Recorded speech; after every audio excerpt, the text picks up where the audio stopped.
When the RMS Titanic sank on the 15th of April 1912, claiming over 1,500 lives, she took with her the pride and dreams of a city. What took just 180 minutes to disappear had taken the people of Belfast millions of man-hours to build.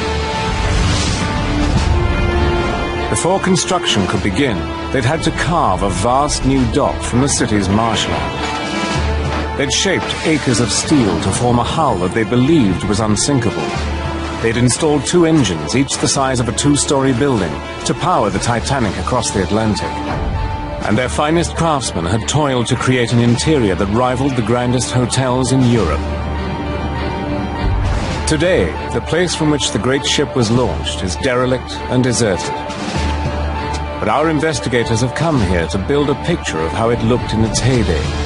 Home to an army of dedicated workers, the largest shipyard in the world. We'll find traces of the massive structures that once stood here and the vast resources that were deployed. We'll discover the harsh conditions in which the men lived and worked, and reveal evidence of skill, determination, and extraordinary ambition. It ended in catastrophe, but what happened here was remarkable. We will reconstruct the world of the men who set out to build the biggest ship in history. This is the lost world of the Titanic.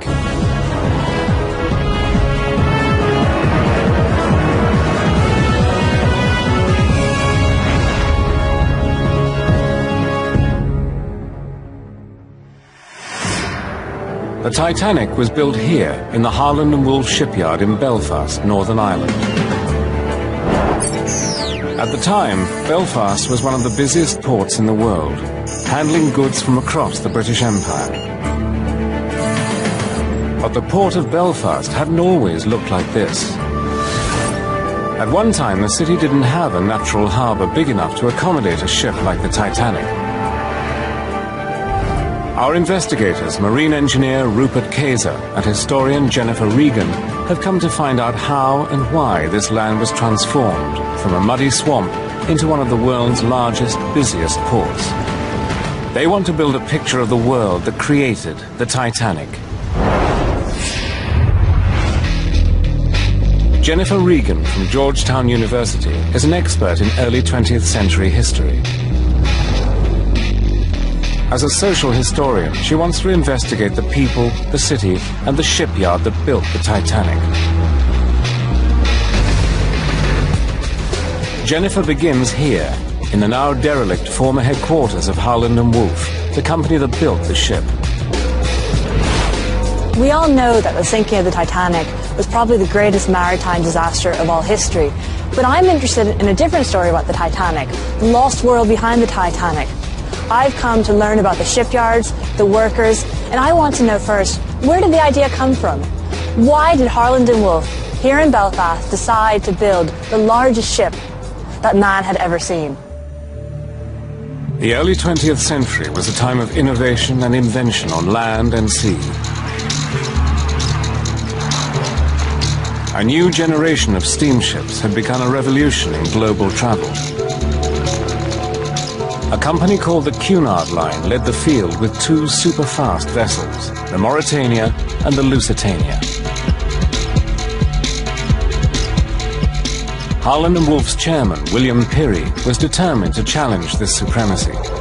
He planned the construction of 3 vast new vessels for the White Star Line. One of them would be called the Titanic. These ocean liners had to be built by hand, without any of the modern tools and technology that we take for granted today. As an expert in marine engineering, Rupert Kayser is fascinated by the question of how it was done. On the 31st of May 1911, the Royal Mail ship Titanic was launched from this slipway. Now, it wasn't her technology that really set her apart, it was her immense scale. Now, what I'm interested in finding out is what were the feats of engineering and the challenges that had to be overcome in order to create the largest ship in the world. The scale of William Pirrie's ambition becomes clear when we look at the blueprints for the Titanic. His ship would be 883 feet long, 90 feet longer than Cunard's Lusitania and Mauretania. The Titanic could carry almost 3,500 passengers and crew. There would be 9 decks, and fully laden, she would weigh 67,000 tons. She would be the heaviest, tallest, grandest ship afloat. 5 years before she sailed, the design process began here, in the Harland and Wolff drawing office. Hidden away in a storeroom, Jennifer discovers the original plans for the ship. What I'm looking at are these plans which date from the exact same time period as the Titanic. And they're beautiful, they're hand-drawn, and this is not actual paper, it's actually linen. And what I've realized is that every single detail on the Titanic was drawn up in this room, from the decks to the doorknobs. It would have been decided here. And this huge room would have been full of people working away, draftsmen and architects. A small army of designers was mobilized to work here. Jennifer meets Una Riley from the Belfast Titanic Society to discover how it all came about. Una, looking at this model of the ship, how did this happen? Why did they decide to build a ship on this scale, so big? It's basically all down to one man, William Perry. He was chairman of Harland and Wolff at that time. He was very keen to promote Belfast and to get work in to Belfast in the shipyard. And at that time, the modern ship was the Cunarders, the Lusitania and the Mauretania, and they were built to race across the Atlantic to save time. Now Perry decided, no, I'm not going to go for that market.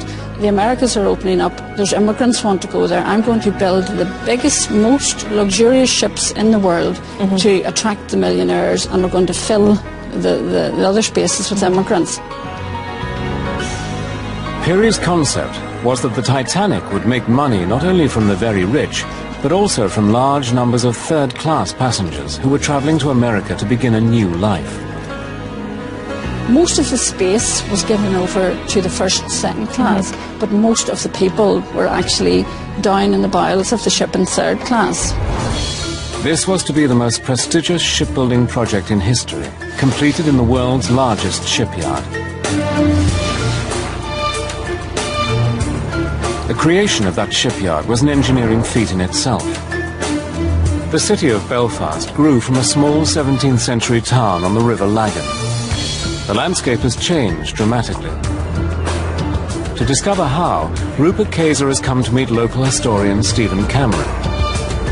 Can you explain to us what this area would have looked like about 300 years ago? Yeah, I mean, really the way the river flowed down, this whole area would have been mud flats at the time. The river meandered very badly. It was a major problem for Belfast.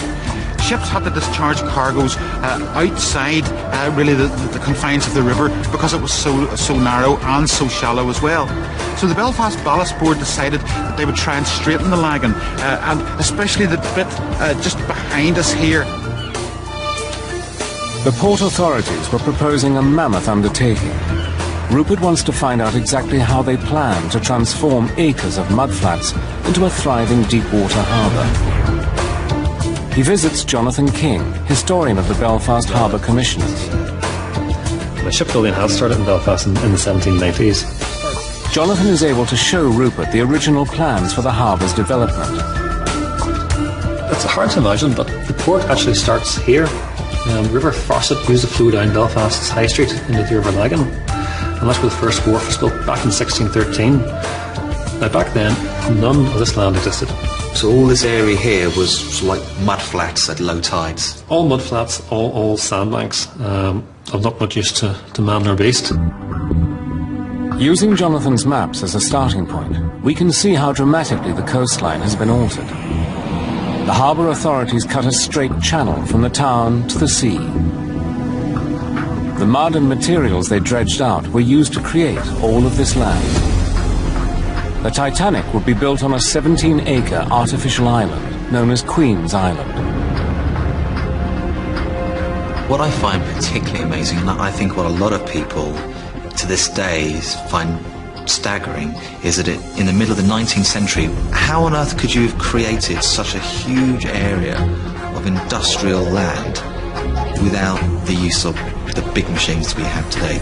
Yeah, so it was a huge undertaking. You have to imagine men with spades in the mud, in the sleet, digging this out physically. It was back-breaking, dirty, hard work.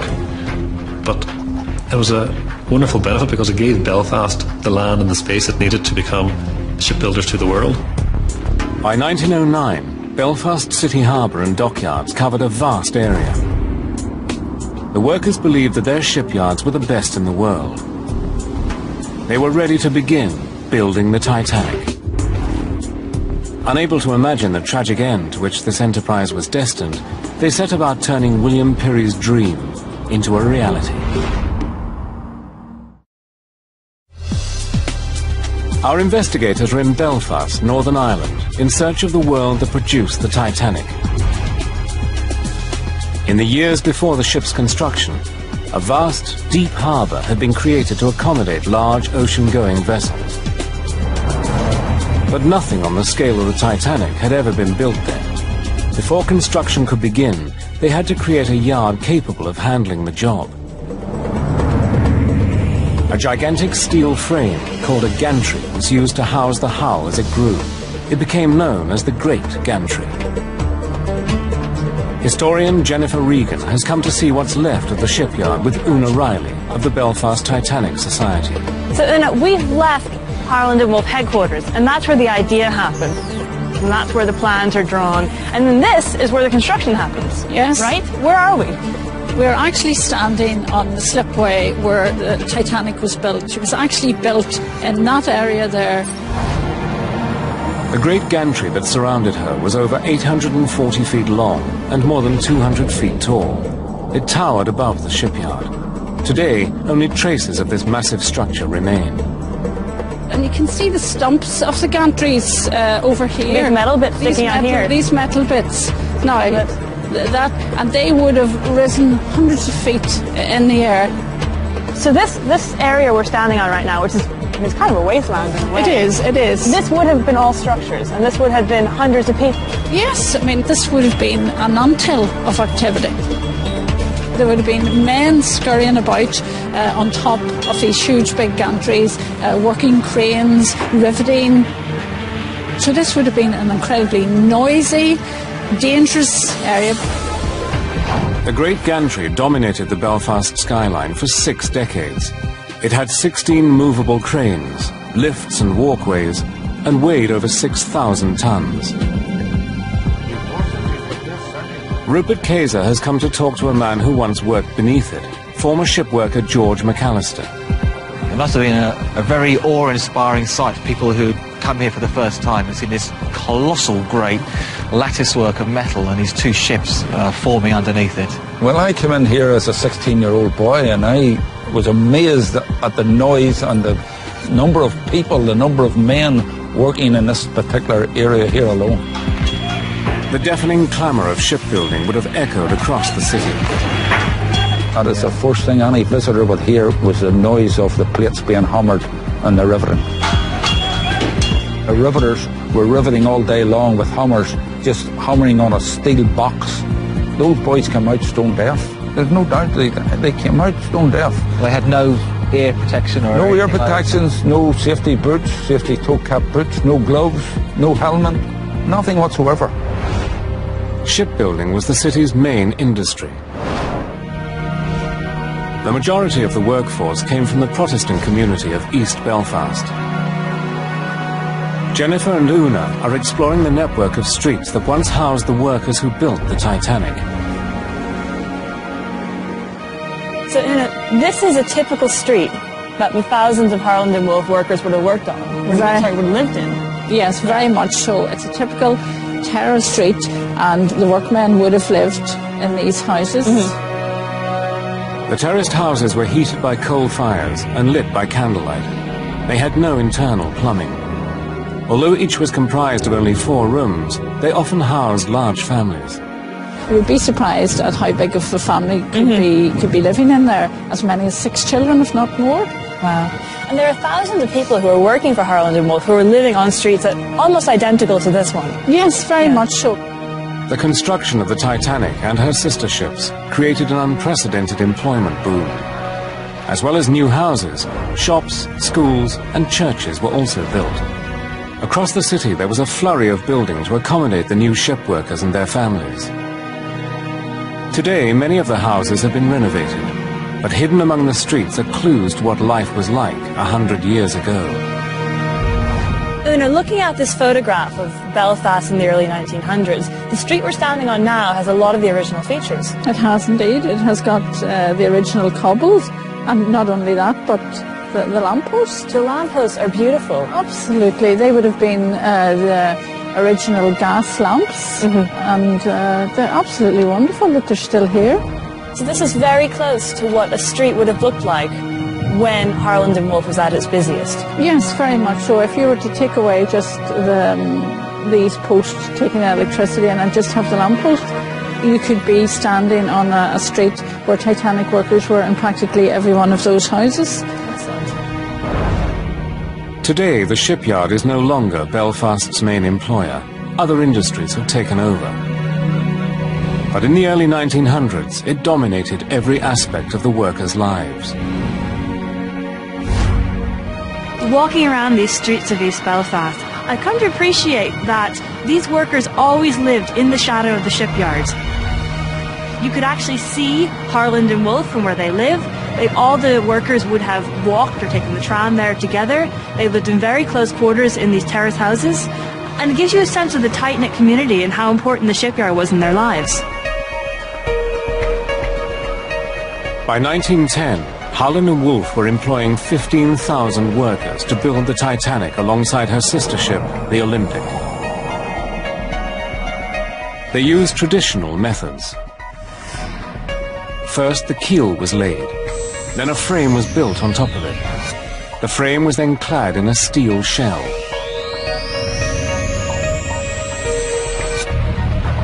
Tens of thousands of tons of steel were poured, rolled, and shaped. They were cut on site into plates 6 feet by 30 feet and then delivered to the gantry along a network of railway tracks. When the plates were in position, construction would begin. The shipyard is littered with the relics of this process. Looking for clues, you're asking for clues. Let's have a look in here. We'll dig this up and we'll see. Here we are. Here we're getting pieces here, look, see. There's a piece of a rivet. Interesting, that is. There's another little piece of a head of a rivet. And here's nuts and bolts, a plate washer on the temporary nut. And is it likely that that any of these items could have been used to build the Olympic and Titanic? Well, this is the slipway that the Titanic came off. I cannot guarantee you that they came off Titanic, but one never knows. Sure. Over 3 million of these rivets were used to hold the plates on the Titanic's hull together. Further clues can be found in the maze of railway tracks, which enabled an army of 50 small cranes to travel around the shipyard. 3 of these cranes still stand. They were powered by steam. Yeah, those 3 cranes are the last of the steam cranes that's left here in Harlands. They were here at the time of Titanic. They helped to build Titanic. When George McAllister worked here in the 1970s, he operated a crane just like this one. And that's the old boiler behind you there, but it's made the steam. And he operated these levers for lowering the jib. These cranes were the workhorses of the shipyard. Able to lift 5 tons, they were extremely reliable. The simplicity of their design meant they remained in service for decades. It's amazing to think that these cranes, once helped build this legendary vessel, and they're just sitting here, rotting away. It wasn't just the machinery that had to be resilient. For the men building the Titanic, conditions were harsh. Well, when the shipyard first started, when it first opened in the 1800s, the men worked from 6 o'clock in the morning to 8:15 at night, 5 days a week. It's 14 hours a day. And from 8 o'clock in the morning on a Saturday to 4 p.m. It was a dangerous job to be done. There was lots of injuries, such as bits of riveting flying off, bolts maybe falling off the top of the ship, men working down below. Well, you just had to carry. In those days, they were glad of a wage, so they just had to carry on with it. Harland and Wolff were tough employers. The shipyard workers had very few rights. Men lined up every day trying to get a day's work, and in fact, if you got a day's work, you used one of these little boards. What's this? Which is a little wooden board, and it has a unique number stamped in there.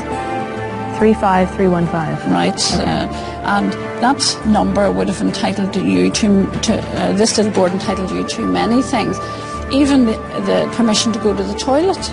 You had to use that, and you were only allowed 7 minutes all day in the toilet. Thousands of skilled craftsmen with hundreds of different trades worked in the shipyards, from riveters, steel workers, fitters and joiners, to plumbers, cabinet makers, painters and plasterers. I mean, it was a whole world of industry. Thousands of people. Thousands of people all working together to produce magnificent ships. So what you're describing is not just the building of a ship, but it's the building of a city around this shipyard. It was like a city, and they did look after their citizens. Yes, they were tough employers, but there was respect there. Mm-hmm. It was tough, and the men were tough, but they produced some fantastic ships. It took 15,000 men, 24,000 tons of steel, 3 million rivets and 2 years of work. Finally, the hull was ready to be launched. Next, our investigators try to recapture the moment in May 1911 when the Titanic first entered the water. You could have got a leg broke. People could have been killed, which they were. Our investigators have explored the transformation of the Harland and Wolff shipyard to enable the building of the Titanic. After 2 years of intense labor by thousands of men, the ship's hull was complete. The next stage, before work could continue, was the launch. It was a moment of celebration and great anxiety. Una Riley tells Jennifer what happened. Now tell me about the day of the launch, because we know that some 10,000 people showed up here, but actually they were just launching the outer shell of the boat, right? That's true. The ship was built here, basically the hull, and it was into these waters here the Titanic would be launched on that day, 31st of May 1911. The hull's huge weight rested on rows of wooden supports called pit props. Before the ship could enter the water, these props had to be knocked away by hand. To find out more about this highly dangerous procedure, Rupert Kayser returns to the Titanic slipway with George McAllister. Now, she's the largest ship in the world. It must have been an extremely dangerous time with this huge vessel towering above and knocking away all the wooden supports. I mean, was it really that dangerous? Yes, it was very dangerous because those pit props, as we call them, were flying everywhere. Right. So you could have got a leg broke. People could have been killed, which they were. Were they flexing under the weight? Well, as they got so many out, the ship was coming down onto the rest that was left there, and they were actually bowing out, and they just shot out at a tremendous force. Shot out? Shot out anywhere. Just after midday on the 31st of May 1911, after final checks and on a signal from Lord Peary, the Harland and Wolff chairman, the launch began. It was a dramatic moment. The Titanic was in motion for the first time.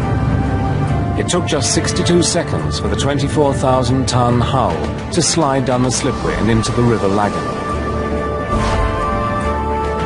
For the watching people of Belfast, it was a moment to savor. But it came at a cost. One of the team assigned to remove the pit props was crushed and killed by falling timber. The Titanic had claimed a life before she'd even entered the water. After the launch, work began immediately to complete the ship. Huge steel anchors and 4 mighty funnels were installed. Only 3 of the funnels had any practical purpose. The 4th was there to make the Titanic look more impressive than her rivals. 2 massive steam engines would power her across the Atlantic. They were fed by 29 boilers and 159 furnaces. When the Titanic sailed, 160 firemen would stoke them with over 600 tons of coal per day. The two engines each stood over 30 feet high. At the time, they were the largest ever built. Their design was very similar to these smaller engines in London's Kew Bridge Steam Museum. Rupert has come here to see the engines in action and find out from steam engineer Dick Fillery what it would have been like in the Titanic's engine room. This engine here is, in fact, quite a small triple expansion engine. The engines in the Titanic would have been, what, 5 times the length, 4 times as high. Instead of just one walkway round it like this, there'd have been 3 or 4 walkways going up right up the very top of the engine. And apart from that, it would have been dark and gloomy inside the boiler rooms. They didn't have lots and lots of light going, so this thing would tower up into the darkness and make it be even bigger than it appeared. And of course the engine would be turning round, and in fact the whole ship would shake as the engine was turning. So some people found it quite a scary place to have been. The design of the Titanic's engines was comparatively old-fashioned. While the rival Cunard line had fitted its ships with turbines, the Titanic's designers put their faith in a traditional, reciprocating design. So why was an engine of this type used to propel the Titanic? They were efficient, they used less fuel than a simple engine, and also they were well-tried technology. They'd been built for years, people knew how to put them together properly, people knew how to run them properly, and they were reliable. And that was what a shipping company likes. The Titanic did, however, have an auxiliary turbine engine powered by the exhaust gases of her 2 main engines. This drove a central 4-bladed propeller. That's a little strange because at the time ships had either reciprocating engines or turbine engines. Yeah. Why the combination? If it's going for efficiency, one of the things you've got to do, once you get in the ship, you've got to carry your fuel with you. So the less fuel you can carry, the more passengers, cargo or whatever you can carry in a boat.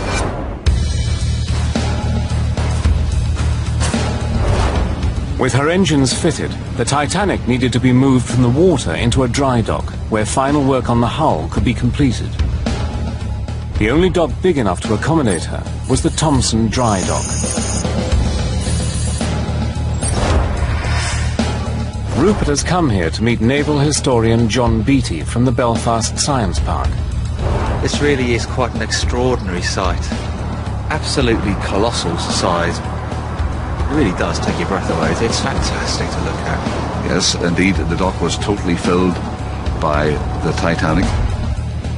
This was the largest dry dock of its time, 850 feet long and 120 feet deep.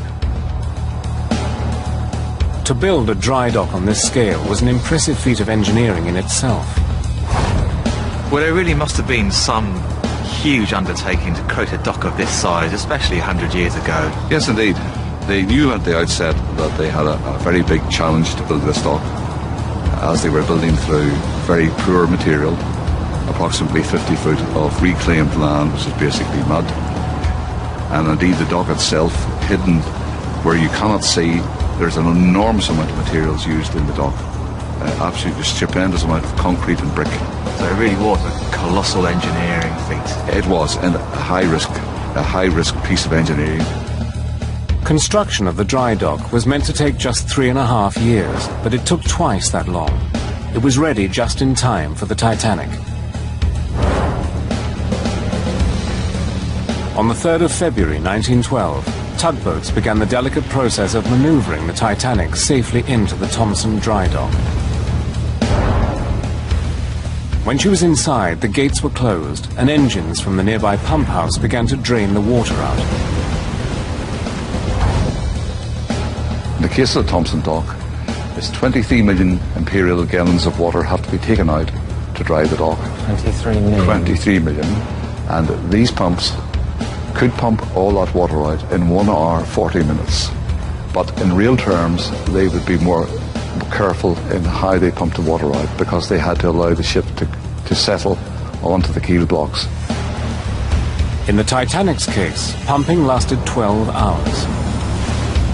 The operation was made more complicated because of the extraordinary length of the Titanic and the extreme value of the vessel. They were extremely careful that the 55,000 tons would settle precisely on the keel blocks. They didn't want to take any chance that they would damage the vessel as they bedded it down and dried it out.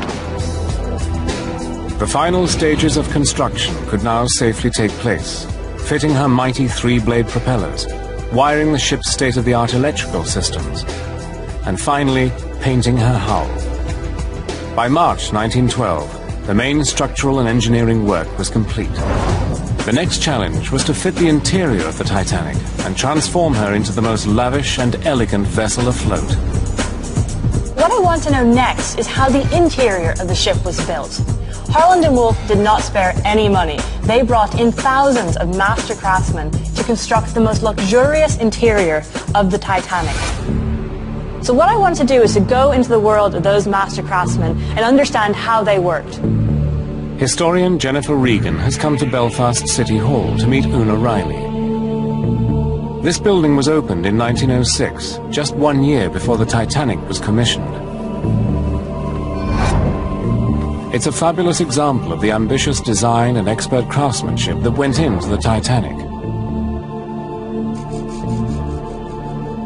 The ornate wood paneling, decorated ceilings and fixtures and fittings were the finest of their time. Many of the craftsmen and artisans who worked here later created the interior of the Titanic. Now, I've heard that the City Hall is actually called the Stone Titanic locally. Why is that? That is true, because it was conceived around the same time as the Titanic was being conceived, and Lord Perry, who had been a former Lord Mayor, he was involved with the construction and design of this, and it's felt that he took some of the designs from here to the Titanic. What I love about this room is all the period detailing, because it was built just 6 years before the Titanic, so it's really the same kind of period in design, and there's so much detail in the ceiling, in all this cornicing, in these columns. We've got the stained glass windows, they're beautiful. Absolutely. I mean, they didn't do things by half in Belfast at the beginning of the 20th century. Everything was done to the best, to the highest, to the best specification, just like Titanic. The first-class accommodation rivaled the grandest hotel on land. Its centerpiece was the elegant sweeping staircase that led from the promenade deck to the vast panelled dining room.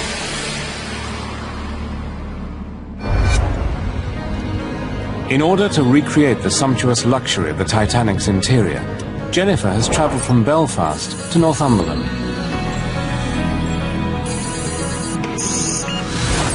Here, in the ancient town of Alnwick, she has uncovered a replica of the Titanic's first-class dining room. When the White Swan Hotel was refurbished in 1936, interior fittings and furnishings from the Titanic's sister ship, Olympic, were used. The Olympic's interiors were identical to those on the Titanic. The ships were designed and built by the same Belfast craftsmen. In the lobby of the hotel is the last remaining section of the grand staircase from the first-class saloon. So, John, what can you tell me about this magnificent carved staircase? Wonderful example. This is the last surviving part of the grand staircase from RMS Olympic, identical to what was on RMS Titanic in 1912 when she sank. This is quite unique because there is no other grand staircase left in the world from the Olympic-class liners.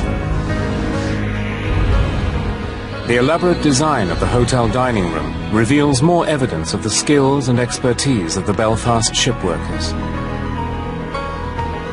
The ceilings, windows, light fittings, and exquisite wood panelling all reflect the golden age of sea travel. It's a rare opportunity to sense what life might have been like on board the Titanic.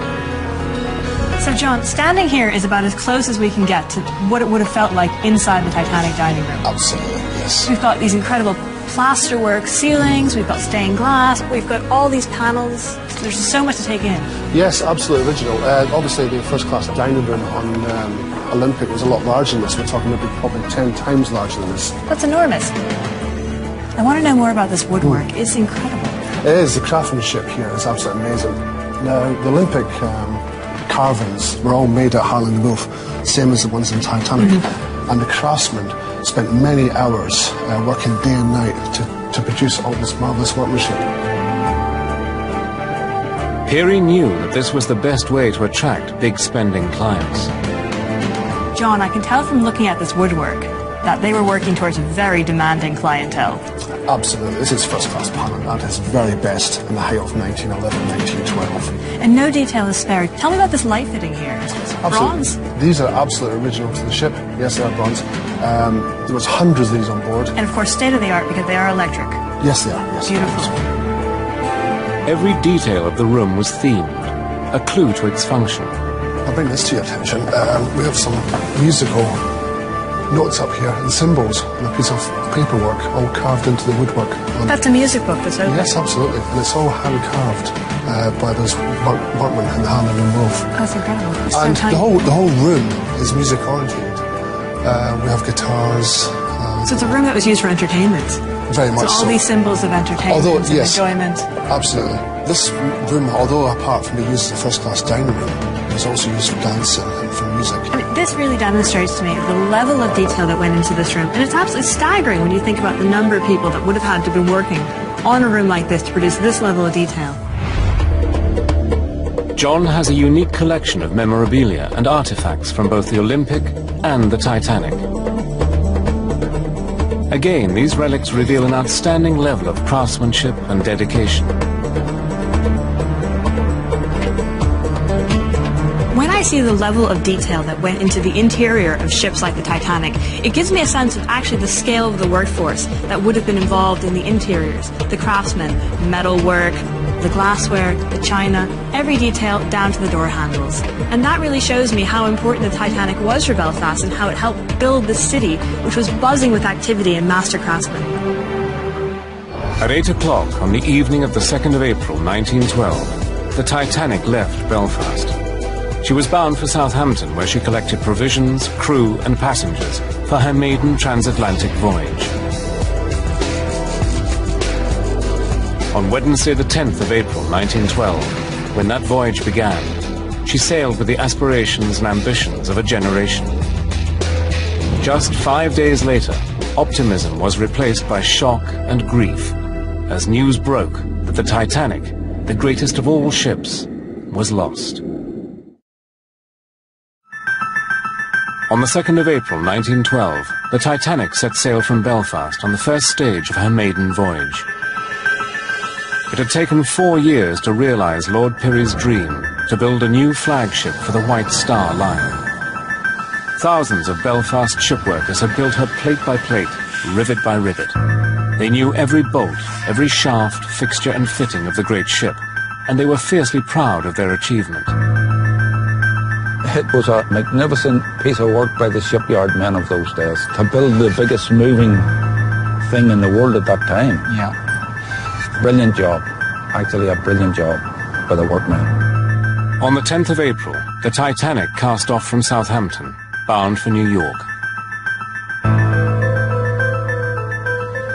She was the largest and most luxurious ship the world had ever seen. A unique piece of engineering.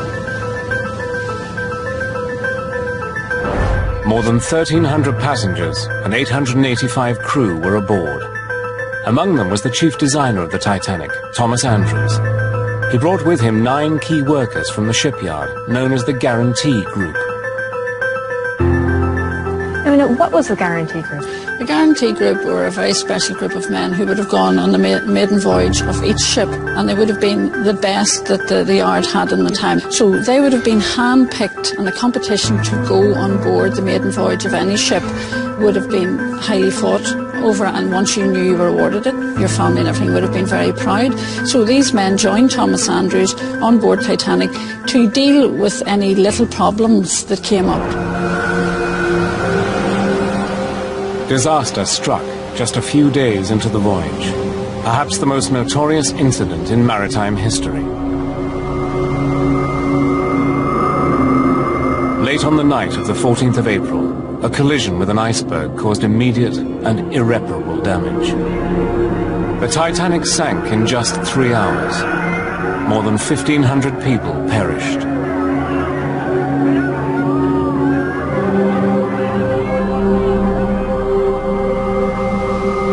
As the news traveled back across the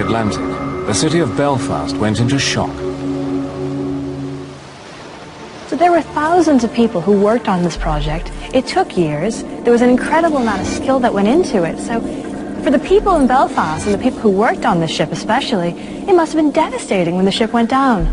That is true. It was devastating and it was unbelievable. We heard about the shipyard workers who broke down and cried at the fact that this ship that they had just sent away so few days before had sunk and all those people had died. In fact, it was never talked about in Belfast again for many, many years. The Titanic's chief designer, Thomas Andrews, was among the dead. So were the 9 men of the Guarantee Group. The shipyard was closed for a single day of mourning. But the impact of the loss ran much deeper. The golden age of the great transatlantic liners was over. It was felt by Belfast very, very much. In fact, all these things that we've been talking about, the biggest gantry, the biggest slipway, the biggest dry dock, they were never used again for the purpose for which they had been built. For Harland and Wolff, the sinking of the Titanic was the beginning of a decline. During the First World War, the yard continued to build ships, but the slipways and gantries made for the Titanic were never to see work on that scale again.